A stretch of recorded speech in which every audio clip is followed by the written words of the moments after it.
ইতিহাসের পাতায় আরও একবার প্রত্যেককে স্বাগত জানাই। 2025 সালে কি তাহলে ফাইনালি নিউ এসএলএসটি বা নতুনভাবে শিক্ষক নিয়োগ হতে চলেছে? এই বিষয়টা নিয়ে আলোচনা করব। কেনই বা এই নিউজটা সার্কুলেট হচ্ছে, কোথা থেকে এই প্রসঙ্গটা উঠে আসলো, সেই সমস্ত বিষয় নিয়ে কিন্তু আমরা আলোচনা করব। দেখো, রিসেন্টলি যে এই বছরই ভোট আছে এমনটা নয়, হঠাৎ করে এই নিউজটা কেন আসলো? তোমরা জানো প্রতি বছর ভোটের আগে অল্প করে ছোট্ট একটু এই ধরনের নিউজ আসে, তারপরে সবকিছু ঠান্ডা হয়ে যায়।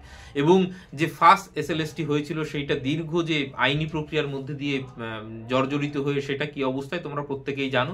এখন 4-5 বছর চাকরি করে সবার চাকরি যাওয়ার মতন অবস্থা। তো যাই হোক, সে প্রসঙ্গ থাক। কিন্তু এই যে নিউ এসএলএসটি হওয়ার কথা উঠে আসছে, এটা কেন উঠে আসছে? দেখো, দীর্ঘ প্রায় 8-10 বছর ধরে শিক্ষক নিয়োগ নেই, অবভিয়াসলি প্রচুর সিট ফাঁকা। তো কোনো রকমের জোড়াতালি দিয়ে স্কুলগুলো চলছিল। তোমরাও জানো, মানে তোমরা প্রত্যেকটা অঞ্চলে থাকো, তোমাদের অঞ্চলে গ্রামগঞ্জে দেখো যে শিক্ষক নিয়োগের না হওয়ার ফলে স্কুলগুলোর কি অবস্থা। তো এই যে ডাব্লিউবি এসএসসি এসএলএসটি, এইটা কি হবে আদৌ, এবং হলে কখন হতে পারে, কেনই বা এই নিউজটা, খুব সিম্পলিফাই করে দিই। দেখো, প্রায় আপার প্রাইমারি 9, 10, 11, 12 এই যে প্রত্যেকটা ভাগে কিন্তু শিক্ষক নিয়োগের প্রচুর সম্ভাবনা রয়েছে, কিন্তু রাজ্য সরকার কোনো কারণে সেই নিয়োগটা কিন্তু করছে না। তোমরা জানো যে এই কোর্ট কেসের দোহাই দিয়ে এতদিন অবধি চলে এসছে।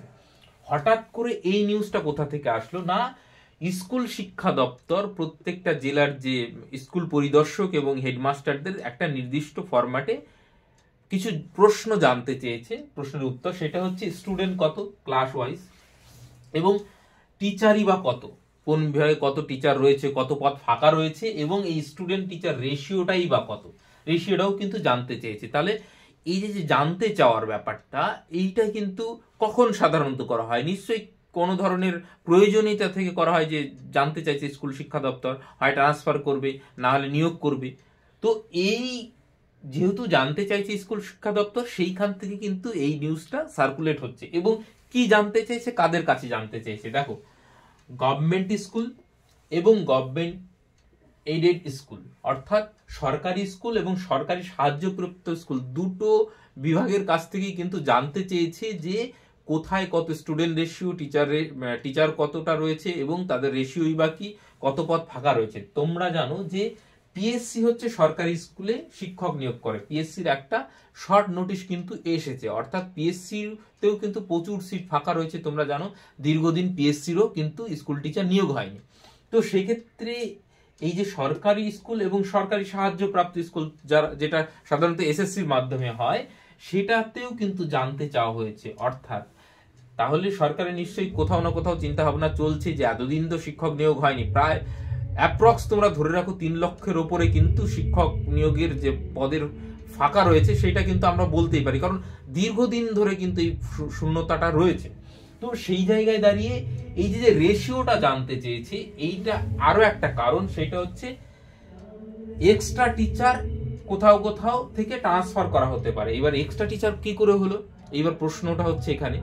তোমরা জানো যে বিভিন্ন সরকারি স্কুলের কি অবস্থা, এবং সেই পরিপ্রেক্ষিতে বেশিরভাগ সচেতন বাবা মাই কিন্তু তাদের ছেলে মেয়েদেরকে প্রাইভেট স্কুলে দিয়ে দিচ্ছে।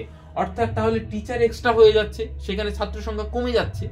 তো এই যে এক্সট্রা টিচার, সেগুলোকে ট্রান্সফার করতে হলে তো তাহলে সরকারের কাছে সঠিক মানে পরিসংখ্যান থাকতে হবে যে কোথায় এক্সট্রা টিচার রয়েছে, কোথায় কতগুলো পদ ফাঁকা রয়েছে। তাহলে সেইভাবে কিন্তু যেখানে উদ্বৃত্ত শিক্ষক রয়েছে সেইটা কিন্তু ট্রান্সফার করা হবে।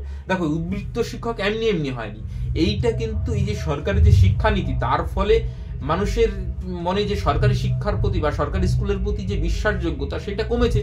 অবভিয়াসলি সেই জায়গাটা কিন্তু প্রাইভেট স্কুলগুলো নিয়েছে, তোমরা বুঝতেই পারছো। তো অতএব এই যে রেশিও যদি ধরা হয়, তাহলে কিন্তু শিক্ষক নিয়োগের যে পরিসরটা, সেটা কিন্তু কমে আসবে। এইটা তো গেল একটা কারণ। এইটা করার পর সঙ্গে সঙ্গে যেটা হবে, সেটা হচ্ছে টিচার রিক্রুটমেন্টেরও প্রয়োজন রয়েছে, এবং সেই টিচার রিক্রুটমেন্টটা কিন্তু হবে। এইবার 2025 সালে কি হবে, দেখো খুব তাড়াতাড়ি হবে না, এই সরকারের 18 মাসে বছর, এইটা প্রত্যাশা করো না। তবে হ্যাঁ, বছরের শেষের দিকে তোমরা কিন্তু একটা ভালো গুড নিউজ পেতে পারো। কিন্তু হ্যাঁ, এই এক্ষুনি হয়ে যাবে এরকমটা কিন্তু হবে না। প্রথমত পিএসসির নোটিফিকেশন আসবে, শর্ট নোটিশ পেয়েছো তোমরা, এবং সুপ্রিম কোর্টে যে চাকরি বাতিল মামলা 26,000 চাকরি বাতিল মামলা, সেইটা কোন দিকে গড়ায় সেটাও একটা দেখার বিষয় আছে। যদি সত্যি বাতিল হয়ে যায়, হঠাৎ করে যে শূন্যতাটা সৃষ্টি হবে সেটা তো কোনো না কোনোভাবে পূরণ করতে হবে, নাহলে তো মানে স্কুলগুলো চলবে না। তো এই সমস্ত বিষয়গুলো কিন্তু রয়েছে এবং সরকার কিন্তু মানে শিক্ষক নিয়োগ করতে এক প্রকার বাধ্য হয়েই করতে হবে।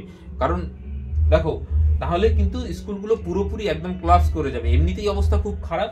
তো সেই জায়গায় দাঁড়িয়ে এক্সট্রা টিচার কিছু এদিক ওদিক করে ট্রান্সফার করা হবে এবং সেই সঙ্গে টিচার রিক্রুটমেন্টও কিন্তু হবে। এবার অনেকে নেগেটিভ মন্তব্য করতেই পারো, এই প্রতি বছর তো এরকম হয়। দেখো, টিচার আজ হোক কাল হোক নিয়োগ করতেই হবে, এইটা তো ঠিক। যে মানে শহর অঞ্চলে তোমরা অনেক প্রাইভেট স্কুল বা অপশন পাচ্ছ, কিন্তু গ্রামের স্কুলগুলো তাহলে কি হবে? গ্রামের শিক্ষা ব্যবস্থাটা তো বেশিরভাগটাই সরকারি স্কুলের উপর নির্ভরশীল। তো সেই জায়গায় দাঁড়িয়ে কোনো রকমের জোড়াতালি দিয়ে চলছিল। তো সেইখানে কিছু পরিমাণ হয়তো শিক্ষক নিয়োগ হবে, তুমি বিরাট স্কেলে মানে বিহারের মতন এইটা দেখতে পাবে না। তবে হ্যাঁ, কিছু পরিমাণ শিক্ষক নিয়োগ হবে এবং সেইটা হয়তো এই বছরের শেষের দিকে তোমরা দেখতে পারো। তার আগে প্রত্যাশা বোধহয় করাটা ঠিক হবে না। হ্যাঁ, আসতে পারে যেটা খুব তাড়াতাড়ি, সেটা হচ্ছে গভর্নমেন্ট স্কুল বা পিএসসির মাধ্যমে যেগুলো সরকারি স্কুল রয়েছে সেগুলোতে তোমরা শিক্ষক নিয়োগের মানে নোটিফিকেশন খুব শীঘ্রই দেখতে পারো, এবং সেটাও পরীক্ষা হতে হতে মানে বছরের মাঝামাঝি পেরিয়ে শেষের দিকেই চলে যাবে। তো দেখা যাক, আমরা ভালোর জন্যই প্রত্যাশা করব এবং কতদিনে এসএলএসটি হয় সেটা। কারণ দেখো, পিএসসিতে খুব মানে ছোট পরিমাণে শিক্ষক নিয়োগ হবে, 1,500 2,000 সিটি কিচ্ছু হবে না। তো সেক্ষেত্রে যতক্ষণ না এসএসসি হচ্ছে, প্রায় লক্ষাধিক সিট না আসছে, ততক্ষণ তো এই যে 10 বছরের যে অপূর্ণতা সেটা পূরণ হবে না। তো সেই জায়গায় দাঁড়িয়ে যতক্ষণ না এসএলএসটি হচ্ছে ততক্ষণ কিন্তু ওয়েস্ট বেঙ্গলের ক্যান্ডিডেটদের সেইভাবে কিন্তু চাহিদা মিটবে না। যে 10 বছর ধরে জমে থাকা বিএড ডিএলএড ক্যান্ডিডেট, তারা তো একটা সুযোগ পায়নি। তো সেই জায়গায় দাঁড়িয়ে আমরা মানে প্রত্যাশা করতে পারি, এবং সেই সঙ্গে আমাদের একটা দায়িত্ব আছে, সোশ্যাল রেসপন্সিবিলিটি আছে, যে সরকারের উপর চাপ সৃষ্টি করা, যে এই যে শিক্ষক নিয়োগ হচ্ছে না তার ফলে যে সমাজের বৃহত্তর অংশ ক্ষতিগ্রস্ত হচ্ছে, বিশেষ করে গ্রামীণ যে সমস্ত এলাকার যে সমস্ত শিশুরা তারা ক্ষতিগ্রস্ত হচ্ছে। এইটা কিন্তু তোমাদেরকে যে কোনো মাধ্যমে তোমাদের বলতে, সোশ্যাল মিডিয়া হোক বা যে কোনো জায়গায় হোক, আলোচনায় হোক, তোমাদের কিন্তু এই ন্যারেটিভটা আমরা কিন্তু এই ন্যারেটিভটা সেইভাবে তৈরি করতে পারিনি, যেই জন্য আমরা শিক্ষিতরা বিশেষ করে আজকে ওয়েস্ট বেঙ্গলে বেশিরভাগ ক্ষেত্রে বঞ্চিত। এবং এটা নিজেদেরও কিছু ব্যর্থতা রয়েছে, অবশ্যই সরকারি পলিসি তো রয়েছে, সেই সঙ্গে আমাদের নিজেদেরও কিছু ব্যর্থতা রয়েছে। তো যাই হোক, দেখা যাক যে শিক্ষক নিয়োগের পজিটিভ নিউজ আমরা কতদিনে পাই। যদি কোনো ফার্দার আপডেট আসে তো নিশ্চয়ই তোমাদের জানিয়ে দেব। তো তোমরা প্রস্তুতি নিতে থাকো নিজের সাবজেক্টের, এবং পরবর্তী সময় কি ধরনের কি নিউজ আসছে সেটা তোমাদের সঙ্গে আপাতত শেয়ার করব।